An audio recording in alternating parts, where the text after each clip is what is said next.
Welcome. Today we look back at one of the most defining events in human history, World War II.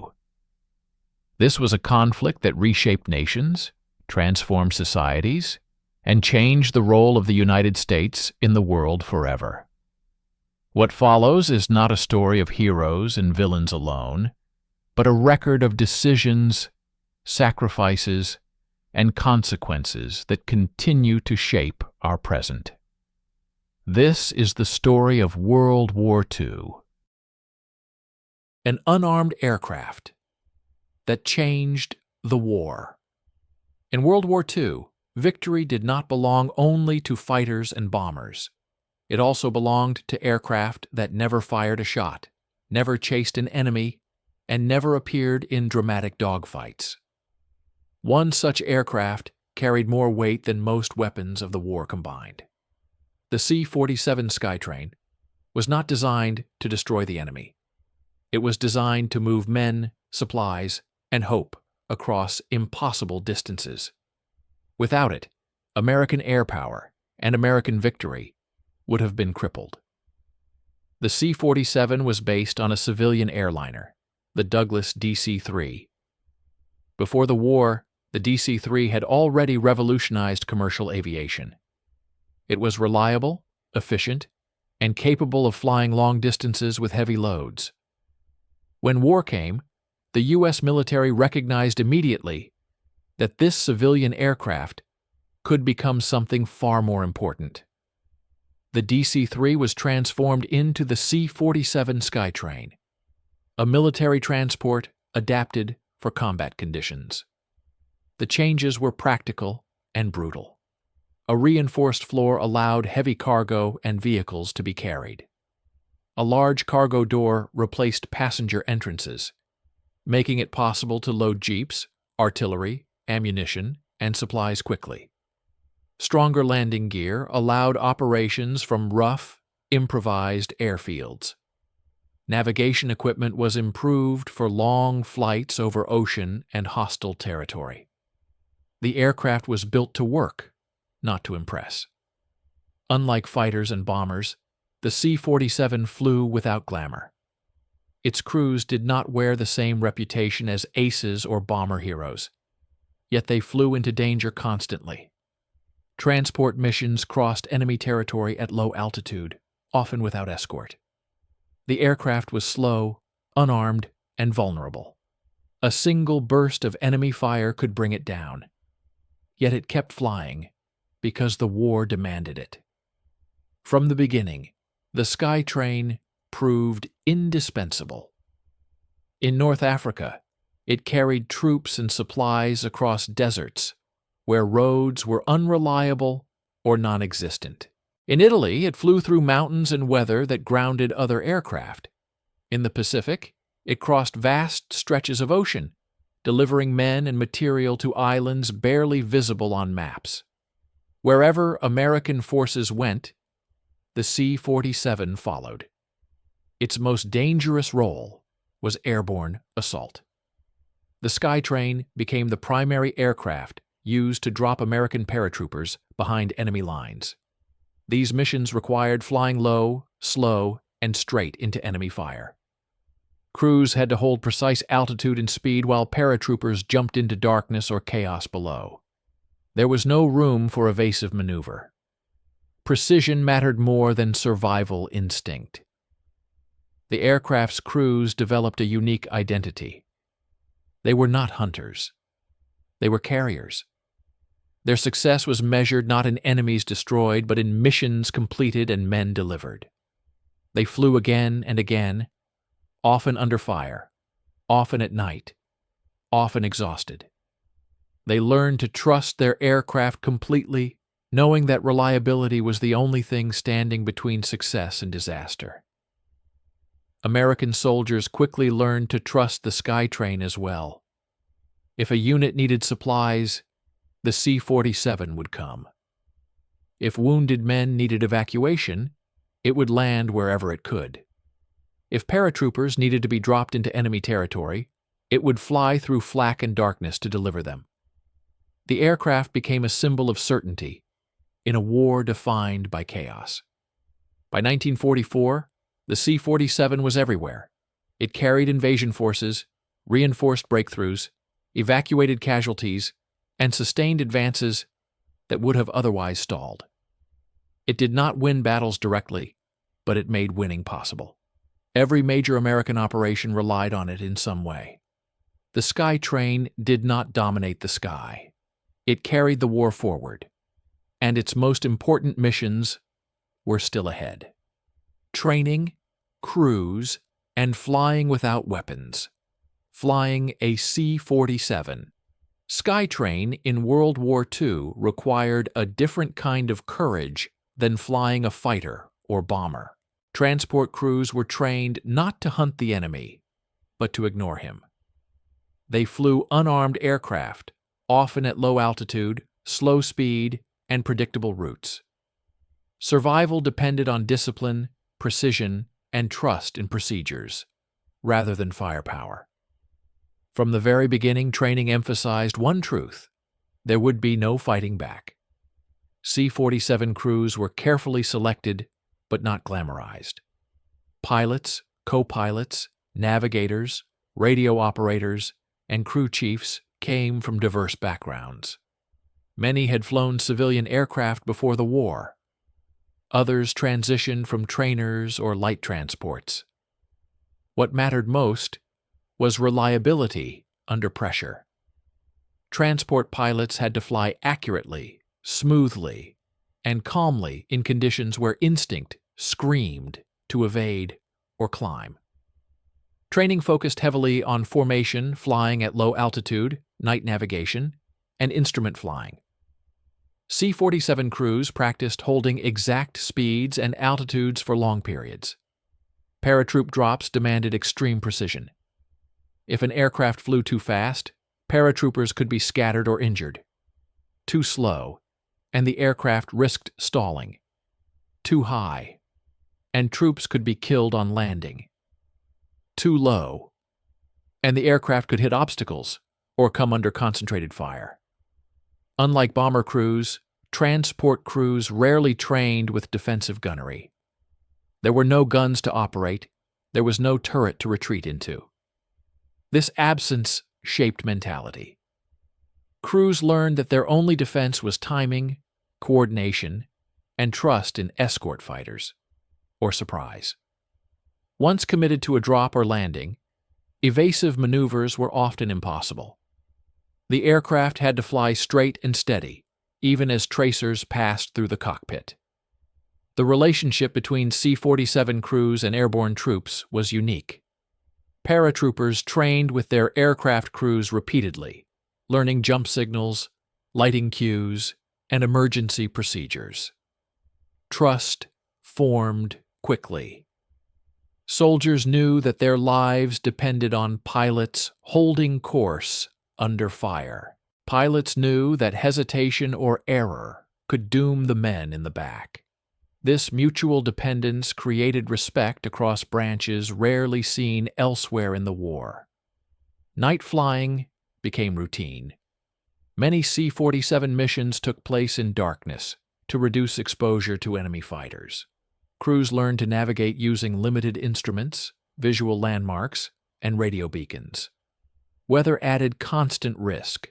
Clouds, fog, and rain could obscure drop zones entirely. Crews had to make rapid decisions: abort, reroute, or drop anyway. Each choice carried consequences. Mechanical reliability was critical. The C-47's reputation for dependability was earned through relentless maintenance. Ground crews inspected engines, control surfaces, and landing gear obsessively. A failure over enemy territory often meant crash landing or capture. Pilots listened to every vibration, every change in engine tone, alert for signs of trouble. Fear existed, but it was quieter than in fighter units. There was no adrenaline rush of combat maneuver. Instead, there was sustained tension. Crews sat in cockpits for hours, knowing that if they were detected, escape options were limited. Many later described transport flying as more mentally exhausting than combat flying. There was time to think, time to imagine what could go wrong. Despite this, morale remained strong. C-47 crews understood their importance. They were not on the edges of the war. They were at its center. Without them, airborne operations would fail, front lines would starve, and wounded men would die without evacuation. This sense of purpose sustained crews through long, dangerous missions that rarely made headlines. By the time American forces prepared for major airborne operations, C-47 crews were seasoned professionals. They could fly in formation at night, under fire, holding exact parameters for minutes at a time. They had learned to function without weapons, relying instead on training, coordination, and resolve. The Skytrain's success rested on these crews. The aircraft itself was reliable, but reliability meant nothing without men willing to fly it into danger, without the option to fight back. And soon, they would be asked to do exactly that on a scale never attempted before. The largest airborne assault in history was coming. D-Day, dropping the first American paratroopers into Europe. In the early hours of June 6, 1944, long before the first landing craft touched the beaches of Normandy, the war arrived in Europe from the air. Hundreds of C-47 Skytrains lifted off from airfields across southern England, their engines droning steadily into the night. Inside each aircraft were American paratroopers of the 82nd and 101st Airborne Divisions, sitting in silence, weighed down by weapons, ammunition, and uncertainty. Their mission was unprecedented. Drop behind enemy lines, seize key roads and bridges, and hold them until the invasion forces arrived from the sea. For the crews of the C-47, this was the most dangerous mission they would ever fly. The Skytrains crossed the English Channel at low altitude to avoid radar detection. Weather was poor. Clouds and haze reduced visibility. Navigation lights were dimmed or turned off entirely. The aircraft flew in long serials, one behind another, maintaining precise spacing in darkness. Any collision would have been catastrophic. Crews relied on instruments, timing, and discipline to stay together. As they approached the French coast, the sky erupted. German anti-aircraft guns opened fire, filling the darkness with tracer rounds and exploding shells. C-47s were slow and unarmed, perfect targets. Pilots had been instructed not to take evasive action once committed to the drop. They had to fly straight and level, so paratroopers could jump accurately. Instinct screamed to turn away. Training demanded otherwise. Aircraft were hit almost immediately. Some burst into flames and crashed with paratroopers still aboard. Others limped forward, riddled with holes, engines damaged, controls partially destroyed. Crews held course anyway. Green jump lights came on. Red lights switched off.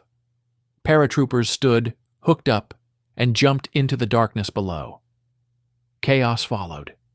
Heavy flak, poor visibility, and navigation errors scattered drops across miles of countryside. Many paratroopers landed far from their intended zones. Yet the C-47 crews continued flying, serial after serial, dropping troops as ordered. They did not know who had survived. They did not know which aircraft had gone down. They only knew the mission had to continue. Some pilots flew multiple passes through the flak to release their loads. Others were forced to drop early or late due to damage. A few aircraft turned back with wounded paratroopers still aboard. Medical evacuation began immediately, even as the battle unfolded. The Skytrain shifted roles seamlessly, from assault transport to flying ambulance, often under fire. Despite losses, the airborne mission succeeded. Scattered paratroopers regrouped and attacked German positions from unexpected directions. Bridges were seized or destroyed. Roads were blocked. German units were delayed and confused during the critical early hours of the invasion. This disruption saved countless lives on the beaches below. For the C-47 crews, there was no celebration. They returned to England at dawn, aircraft torn apart, uniforms stained with oil and blood. Some landed with engines barely running. Others crash-landed on friendly fields. Many did not return at all. Airfields counted losses quietly. New aircraft were prepared. New crews stepped forward. D-Day proved the value of the Skytrain beyond any doubt. Without it, airborne operations would have been impossible. The aircraft had delivered American soldiers into the heart of occupied Europe under conditions that tested the limits of courage and discipline. It had done so without guns, without armor, and without the ability to fight back. The success of D-Day airborne operations ensured that the Skytrain would be used again and again throughout the liberation of Europe. Each mission built on the lessons paid for in blood over Normandy. The war was no longer about reaching Europe. It was about sustaining the fight inside it. And the C-47 would carry that burden until the end. Flying the lifeline, supply drops, evacuation, and sustaining the advance. After D-Day, the war in Western Europe did not move at a steady pace. It surged, stalled, and surged again. Armies advanced faster than roads, ports, and railways could support them. In this unstable environment, logistics became as decisive as firepower. The C-47 Skytrain turned into the airborne lifeline that kept American forces moving when ground supply could not keep up. Within days of the Normandy landings, the front lines pushed inland. German forces destroyed bridges, mined roads, and sabotaged rail networks. Ports were damaged or unusable. Trucks and trains alone could not deliver enough fuel, ammunition, food, and medical supplies to sustain the momentum. When the ground routes failed, the Skytrain filled the gap. C-47 crews flew continuous supply missions, often at low altitude, carrying everything an army needed to survive. Bundles of ammunition, fuel cans, rations, radios, and medical equipment were packed tightly into cargo holds. At designated drop zones, crews released supplies by parachute, often under enemy fire. Accuracy mattered. Supplies dropped in the wrong place could be lost or captured. Crews trained to identify panels, smoke signals, and ground markings that indicated friendly positions. These missions were dangerous in a different way than combat drops. Supply flights were frequent and predictable, making them attractive targets. German flak units learned to watch known drop routes. Small arms fire erupted from hedgerows and villages. The Skytrain's slow speed and straight flight path offered little protection. Yet the aircraft kept coming, day after day, because the front depended on it. Medical evacuation became another critical role. As casualties mounted, C-47s were rapidly converted into flying ambulances. Stretcher racks were installed inside the cargo bay. Wounded soldiers were loaded directly from forward areas, sometimes within hours of being injured. For many, the Skytrain was the difference between life and death. Speed mattered. Smooth flying mattered. Pilots learned to handle aircraft gently, avoiding abrupt maneuvers to reduce pain and shock. The psychological effect of evacuation flights was profound. Soldiers who had fought for days or weeks suddenly found themselves lifted away from the front, the noise of battle fading beneath the hum of engines. Medics worked constantly during flights, stabilizing patients in cramped, noisy conditions. Crews often described these missions as the hardest emotionally. They carried men who were barely conscious, men who would not survive the flight, and men who thanked them simply for taking off. The Skytrain also played a crucial role during moments of crisis. One of the most famous examples came during the Battle of the Bulge in December 1944. When German forces launched a surprise offensive in the Ardennes, American units were surrounded and cut off in freezing conditions. Roads were blocked. Ground supply was impossible. Once the weather cleared, C-47s flew massive resupply missions into isolated pockets such as Bastogne. Flying through snow, cloud, and flak, Skytrains dropped food, ammunition, fuel, and medical supplies directly to surrounded troops. These missions kept units fighting and prevented collapse. Without aerial resupply, many formations would have been forced to surrender or withdraw. The Skytrain's reliability under extreme conditions proved once again that logistics could decide battles as surely as bullets. As Allied forces pushed deeper into Europe, C-47s continued operating from rough, forward airfields. Pilots landed on short, damaged strips carved out of farmland or forest clearings. Takeoffs were often overloaded and dangerous. Yet the aircraft's design allowed it to operate where others could not. This flexibility gave commanders options that did not exist on maps. By late 1944 and early 1945, American advances would have stalled repeatedly without air transport. Fuel shortages, damaged infrastructure, and winter weather made ground movement unreliable. The Skytrain bridged those gaps.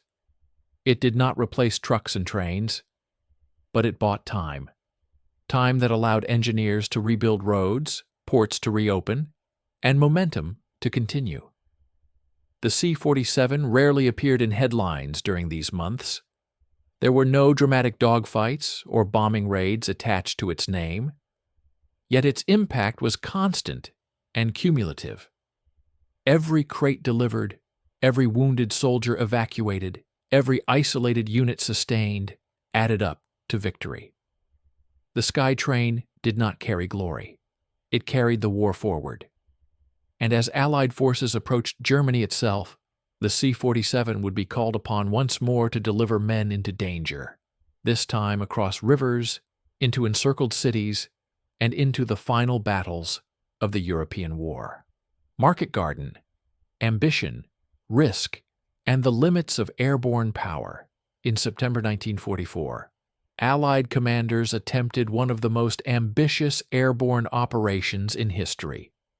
The plan, known as Operation Market Garden, aimed to bypass Germany's strongest defenses by seizing a series of bridges in the Netherlands and opening a direct route into the heart of Germany.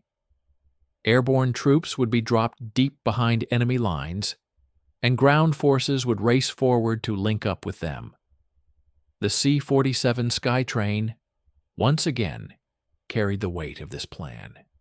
For C-47 crews, Market Garden meant flying into some of the most heavily defended airspace they had ever encountered. Unlike Normandy, where surprise and darkness offered some protection, Market Garden took place largely in daylight. Hundreds of Skytrains flew in massive formations across occupied territory, clearly visible to German gunners and fighters. There was no concealment. Precision and timing were the only defenses. The scale of the operation was enormous. Thousands of paratroopers were loaded into C-47s, along with equipment, weapons, and supplies.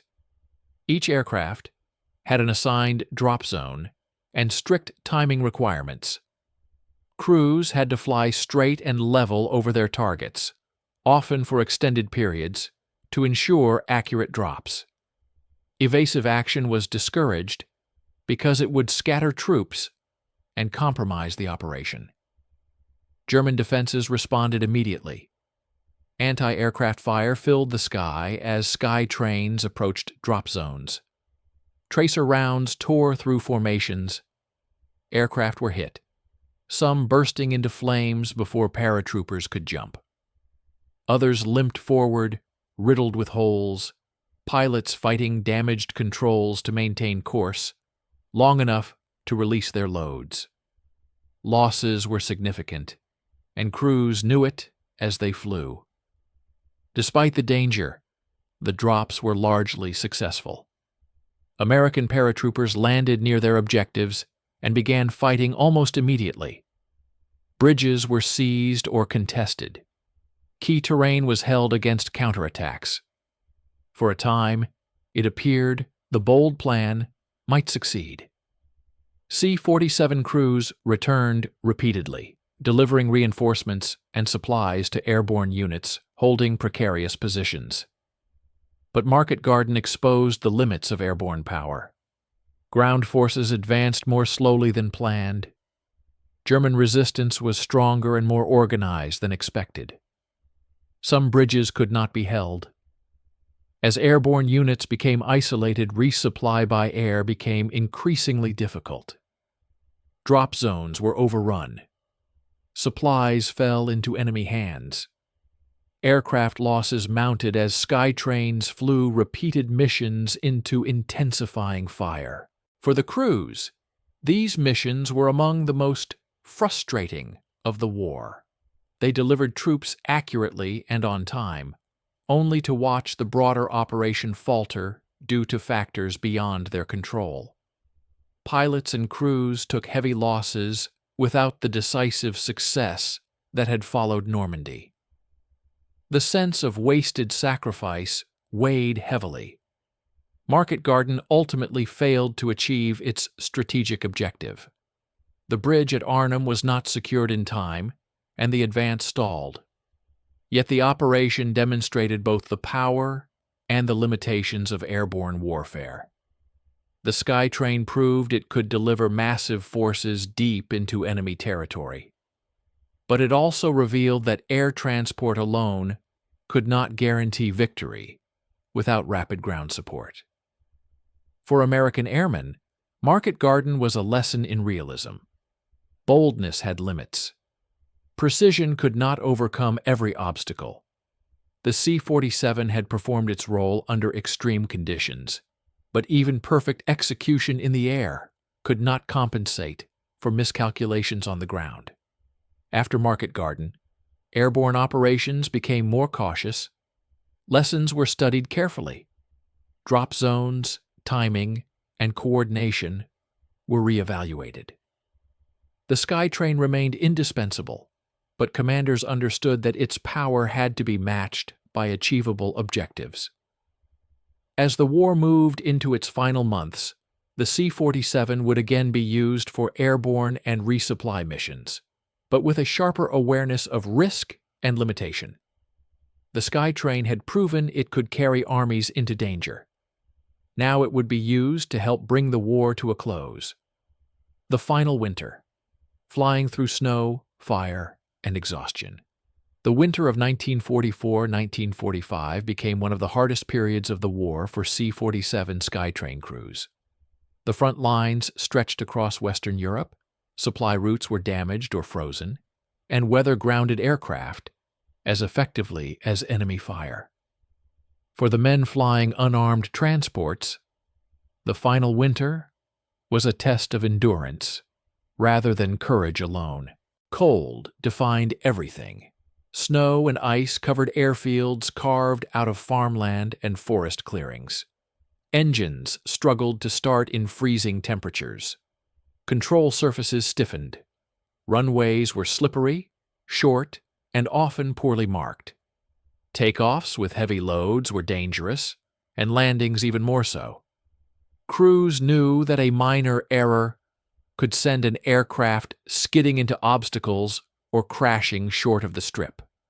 Weather forecasting was unreliable. Low clouds, fog, and snowstorms appeared suddenly, forcing crews to make rapid decisions in flight. Abort missions meant troops went without supplies. Continue missions meant flying blind through icing conditions that could add deadly weight to wings. Many C-47s were lost not to enemy action, but to weather that overwhelmed even experienced crews. The Battle of the Bulge pushed Skytrain operations to the limit. When German forces launched their surprise offensive in December 1944, American units were cut off in freezing conditions. Roads were blocked, fuel was scarce, and ground supply was impossible. For days, poor weather prevented air operations. Surrounded troops waited as ammunition ran low and casualties mounted. When skies finally cleared, C-47 crews flew nonstop. They dropped food, ammunition, fuel, and medical supplies into isolated pockets such as Bastogne. These flights were made at low altitude through intense flak. Pilots flew straight and steady over drop zones while tracers rose from the snow-covered forests below. Aircraft were hit repeatedly, yet continued their runs. Supplies parachuted down, keeping defenders alive and fighting. Medical evacuation during this period was relentless. Skytrains landed on rough strips near the front to load wounded soldiers suffering from frostbite, shrapnel wounds, and shock. Many were barely conscious. Crews flew gently, minimizing sudden movements to reduce pain. Medics worked in cramped cabins, fighting cold and turbulence to keep patients alive until they reached proper hospitals. Fatigue reached extreme levels. Crews flew day after day with little rest. Sleep was irregular and brief. Meals were skipped. Clothing was worn constantly, even while resting, because temperatures inside tents and barracks were barely above freezing. Morale depended on routine and purpose. Crews knew that if they did not fly, men on the ground would suffer or die. Enemy resistance did not disappear in winter. German flak units remained active, especially near drop zones and forward airfields. Fighters appeared occasionally, though in reduced numbers. Even a single enemy aircraft could be deadly to a slow, unarmed transport. Escort fighters were not always available, and Skytrain crews often relied on timing and luck to survive. Despite the hardships, the Skytrain continued to function. Its design proved resilient. Engines ran reliably under conditions that grounded other aircraft. Landing gear absorbed rough terrain. Crews trusted the aircraft completely, even as conditions worsened. That trust was earned through thousands of flights where the C-47 performed as expected when everything else seemed to fail. As winter gave way to early spring, the front began moving again. German resistance collapsed under combined pressure from east and west. The Skytrain's role shifted once more, from sustaining desperate defense to supporting rapid advance. Supplies flowed forward. Wounded flowed back. The war's final phase had begun. For the crews who flew through that winter, the experience left permanent marks. Many later described it as the hardest period of the war, not because of enemy strength, but because of exhaustion layered on top of danger. The cold, the weather, and the endless flights tested limits that few knew they had. The Skytrain endured, and as Allied forces pushed toward Germany's heart, the aircraft prepared for its last airborne missions of the European war. Missions that would bring closure, but also final risk. Victory in Europe. The Skytrain. After the fighting stopped. When Germany surrendered in May 1945, the war in Europe ended abruptly, but the work of the C-47 Skytrain did not. For transport crews, victory did not mean rest. It meant transition. Armies that had fought across the continent now had to be supplied, reorganized, and stabilized. Millions of displaced civilians, prisoners of war, and wounded soldiers needed to be moved. Once again, the Skytrain became essential. In the days following surrender, C-47s flew nonstop across Europe. Prisoners of war were evacuated from camps that had held them for years. Many were weak, malnourished, and barely able to walk.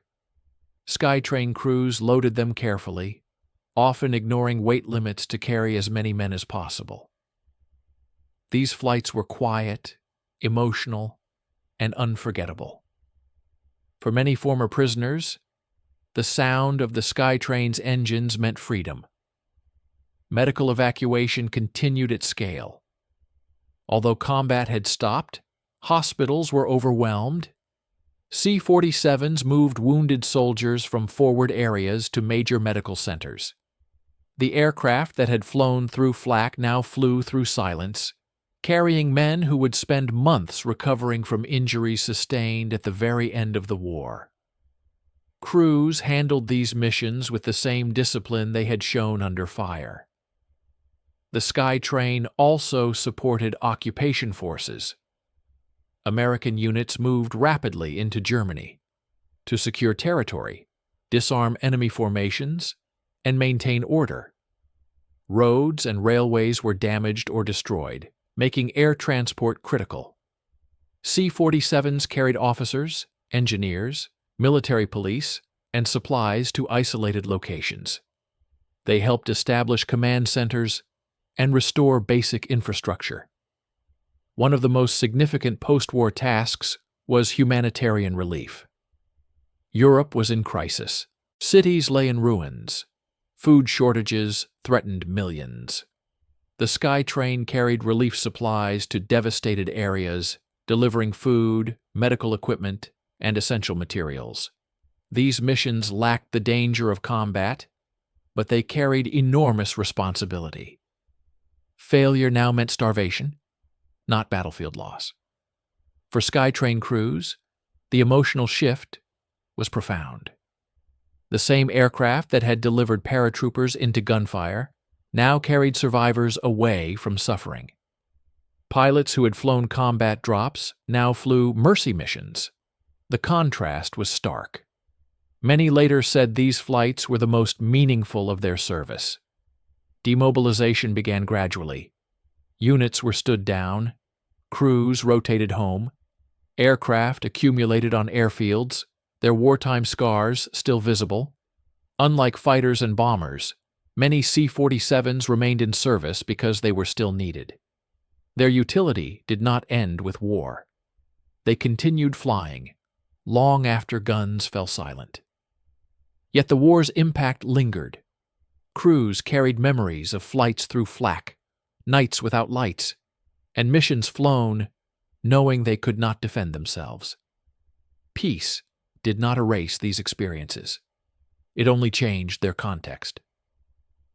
As attention shifted to the Pacific, some Skytrain units prepared for redeployment. Others remained in Europe for occupation and reconstruction duties. World War II reshaped the world we live in today. Its victories, losses, and lessons remind us of the cost of global conflict and the value of cooperation. By remembering this history, we honor those who lived through it and better understand the world they left behind. Thank you for watching, and thank you for remembering.